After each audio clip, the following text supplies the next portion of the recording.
पिछले एपिसोड में हमने देखा था कि उस डीमन की पावर को कंट्रोल करने के बाद बायतियान बिल्कुल मर गया होता है, लेकिन जब उसके ग्रैंडपा उसकी बॉडी को देखते हैं तो उन्हें पता चलता है कि बायतियान अभी तक मरा नहीं है बल्कि वो जिंदा है। इसलिए वो उसका इलाज करते हैं और काफी दिनों के इलाज करने के बाद आखिरकार बायतियान को होश आ जाता है, जहाँ उसने अपने स्पिरिचुअल वर्ल्ड में अपने एंसेस्टर की भी स्पिरिट को देखा था जो उससे बात कर रही होती है। और उसने बायतियान से एक शर्त रखी थी कि अगर तुम मेरी सारी मेमोरीज को वापस लाने में मदद करते हो तो मैं तुम्हें यहाँ से बाहर निकालने में मदद करूंगा, साथ ही तुम्हें जो पावर की जरूरत पड़ेगी मैं वो भी देने के लिए तैयार हूँ। जिस पर बायतियान ने उनसे वादा कर लिया होता है कि वो उनकी सारी मेमोरी को वापस लाने में मदद करेगा। जिसके बाद यहाँ से ये एपिसोड शुरू होता है। तो इस एपिसोड की शुरुआत में हम बायतियान को अपना प्रैक्टिस करते हुए देखते हैं। तब उसके पास उसके ग्रैंडपा आते हैं जो उससे कहते हैं, अरे ये तो कितनी अच्छी बात है, तुम सुबह सुबह ही उठकर अपना कल्टीवेशन कर रहे हो, ऐसे ही प्रैक्टिस करते रहो। तब बायतियान उनसे कहता है, हाँ मैं अपना प्रैक्टिस कर रहा हूँ और इससे मुझे एक चीज समझ में आई है कि अगर मैं मार्शल आर्ट का छोटा से छोटा मूव भी सीख जाऊं तो इस वजह से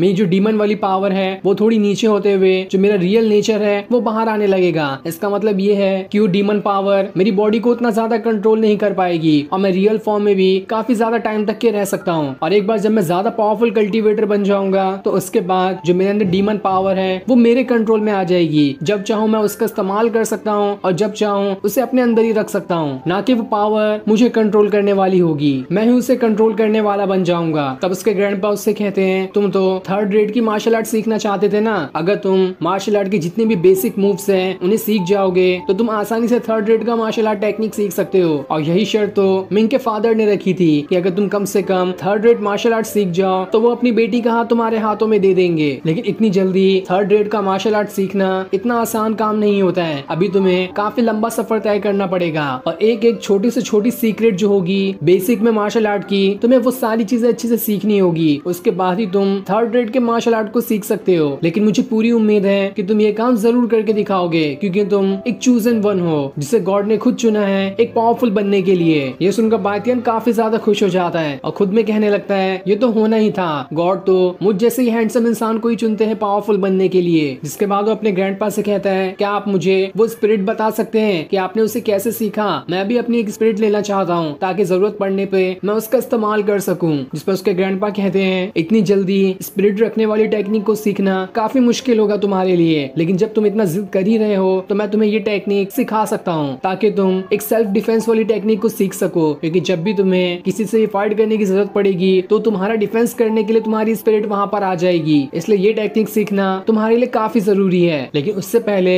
मैं तुम्हारा एक छोटा सा टेस्ट लूंगा, अगर तुम मुझे जहाँ पे मैं खड़ा हूँ वहाँ से अगर एक कदम भी पीछे हटा देते हो तो मैं तुम्हें वो टेक्निक सिखाने के लिए तैयार हो जाऊंगा। इसलिए बायतियान अपनी पूरी ताकत का इस्तेमाल करते हुए अपने ग्रैंडपा को उनकी जगह से हिलाने की कोशिश करता है, लेकिन वो तो उन्हें हल्का सा भी नहीं हिला पा रहा था। जिसके बाद वो अपनी थोड़ी थोड़ी पावर्स का भी इस्तेमाल करता है, लेकिन ग्रैंडपा अपने सामने शील्ड बनाते हुए बायतियान को वहाँ से दूर उड़ा देते हैं और इस बार भी बायतियान अपने ग्रैंडपा को टच तक नहीं कर पाता। जिसके बाद ग्रैंडपा वहाँ पर अपनी स्पिरिट को बाहर निकाल लेते हैं जो कि काफी पावरफुल और खतरनाक दिखाई दे रही थी। और फिर बायतियान से कहते हैं, क्या कर रहे हो, दोबारा से ट्राई करो। इसलिए बायतियान अब अपनी कड़ी मेहनत करना शुरू कर देता है ताकि वो भी एक स्पिरिट को रख सके। और इन कड़ी मेहनत करने में जो उसके ग्रैंडपा कहते हैं वो सारी चीजें बायतियान करते जाता है ताकि जल्द से जल्द वो भी एक स्पिरिट को अपने पास रख सके। अगले सीन में ग्रैंडपा बायतियान के फादर से बातें कर रहे होते हैं, जहाँ वो उससे कहते हैं उस स्टोन की पावर माना के खत्म हो चुकी है, लेकिन तब भी दुनिया वाले इस जगह को नहीं छोड़ने वाले, वो कैसे भी करके यहाँ पर आकर हमारे पूरी फैमिली को खत्म करने की कोशिश करेंगे क्योंकि सभी को मालूम पड़ चुका है कि हम कौन सी जगह पर रहते हैं, इसलिए हमें काफी ज्यादा सावधान रहने की जरूरत है। इसलिए बायतियान को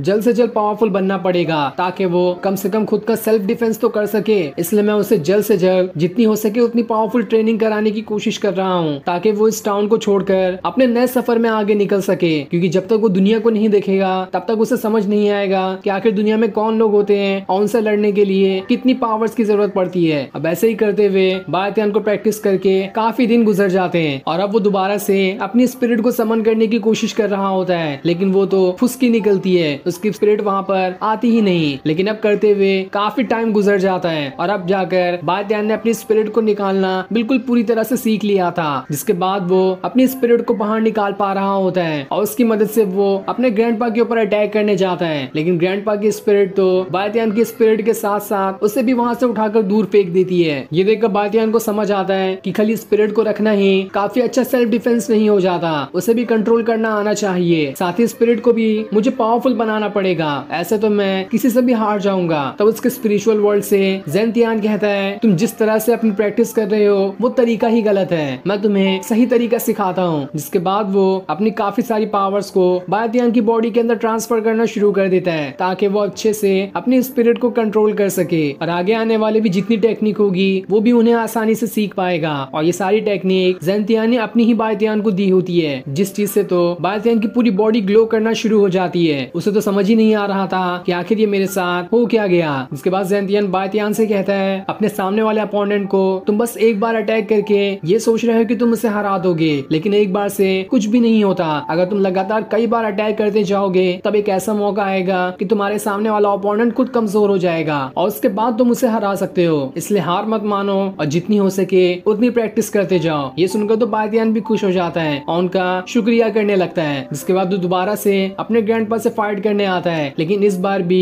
वो कोई काम का नहीं कर पाता और उसके ग्रैंडपा उसे उठाकर दूर फेंक देते हैं। इसलिए बायतियान अब वापस से अपनी कल्टीवेशन करना शुरू कर देता है और काफी महीनों तक अपनी प्रैक्टिस किए जा रहा होता है ताकि वो खुद को पावरफुल बना सके। लेकिन हर बार वो नाकाम ही हो रहा था, लेकिन फिर भी वो हिम्मत नहीं हारता। लेकिन इतनी मेहनत करने के बाद उसने काफी सारी नई चीजें सीख ली थी मार्शल आर्ट की दुनिया की और उसकी ताकत भी पहले से कहीं गुना ज्यादा बढ़ गई होती है। जिसके बाद वो दोबारा से अपने ग्रैंडपा से फाइट करने के लिए अपनी पावर्स को एक्टिवेट करना शुरू कर देता है। और इस बार जब वो अपनी स्पिरिट को समन करता है तो ये देखकर तो उसके ग्रैंडपा भी हैरान थे। उन्हें तो समझ ही नहीं आता कि इतनी जल्दी बायतियान ने इस टेक्निक को कैसे सीख लिया। जरूर इसकी मदद किसी और ने भी की होगी। मुझे तो ये लगता है कि ये पावर एंसेस्टर की होगी जिन्होंने अपनी पावर बायतियान के अंदर ट्रांसफर कर दी, इसलिए वो भी अपनी स्पिरिट की पूरी पावर्स को एक्टिवेट कर लेते हैं। वरना अगर इस बार उन्होंने अपनी पूरी पावर्स एक्टिवेट नहीं की तो बायतियान का ये अटैक उनके ऊपर भारी भी पड़ सकता है। लेकिन तब भी बायतियान जो अपना ये अटैक करता है वो काफी ज्यादा पावरफुल था और इस वजह से ग्रैंडपा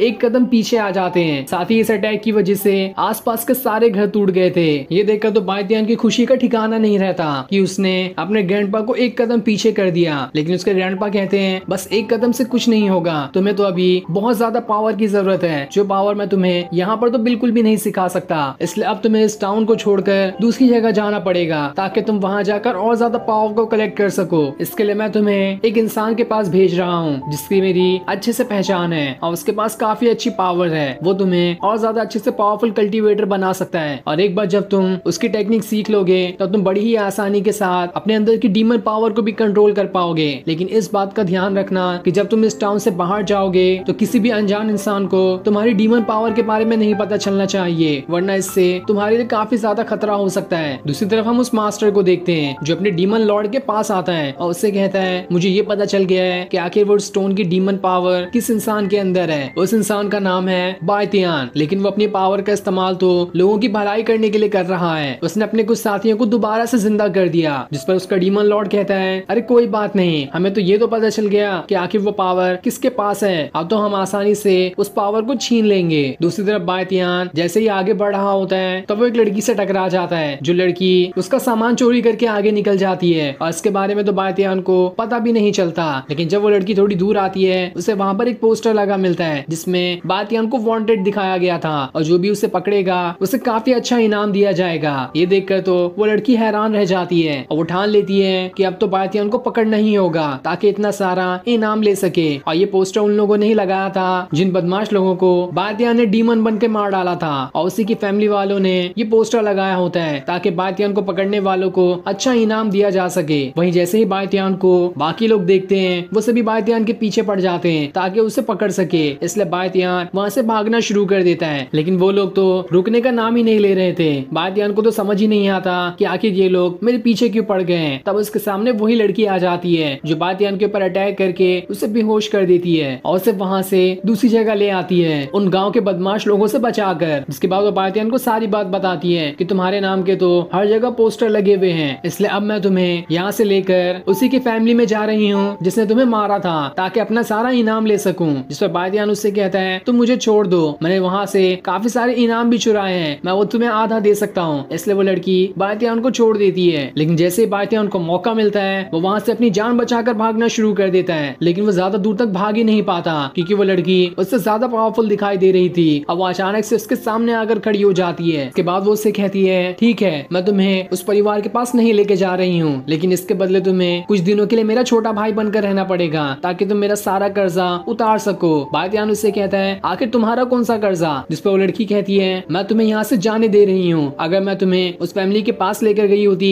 तो मुझे काफी सारे पैसे मिलते और वही पैसे तुम्हारे ऊपर कर्जा है मेरा, इसलिए मैं तुमसे अपना काफी सारा काम करवाना चाहूंगी ताकि वो सारा पैसा वसूल कर सकूं। जिस पर बायतियान कहता है तुम तो मेरे से छोटी हो और मुझ पर ही हुक्म चला रही हो, अभी मजा चखाता हूँ तुम्हें। जिसके बाद वो उससे फाइट करना शुरू कर देता है, लेकिन वो लड़की तो उससे कहीं गुना ज्यादा पावरफुल दिखाई दे रही थी। बायतियान उसके ऊपर एक भी अटैक नहीं कर पाता। तब वो लड़की उससे कहती है तुम तो किसी काम के नहीं निकले, न जाने तुमने कैसे उन दोनों को मार दिया जिसकी वजह से तुम वांटेड बन गए हो। अगर मैं तुम्हें 100 साल भी दूं तब भी तुम मुझे नहीं हरा पाओगे। जो सुनकर तो बायतियान को और ज्यादा गुस्सा आ जाता है, लेकिन वो उससे कहता है देखो मैंने तुमसे काफी अच्छी फाइट की थी और हमारी फाइट बिल्कुल टाई हुई है, इसलिए ना मैं तुम्हारा हुक्म मानूंगा ना ही तुम मेरा मानना। आज से हम दोनों अपने अपने रास्ते। ये सुनकर तो उस लड़की को काफी ज्यादा गुस्सा आ जाता है और वो लड़की सामने बने एक पेड़ को हवा में उड़ाते हुए उसे चकनाचूर कर देती है, जो कि बायतियान के ऊपर ही गिरने वाला था। ये देखकर बायतियान एकदम ज्यादा डर जाता है और फिर ये सीन दिखाते ही ये एपिसोड यहीं पर एंड हो जाता है। Thanks for watching.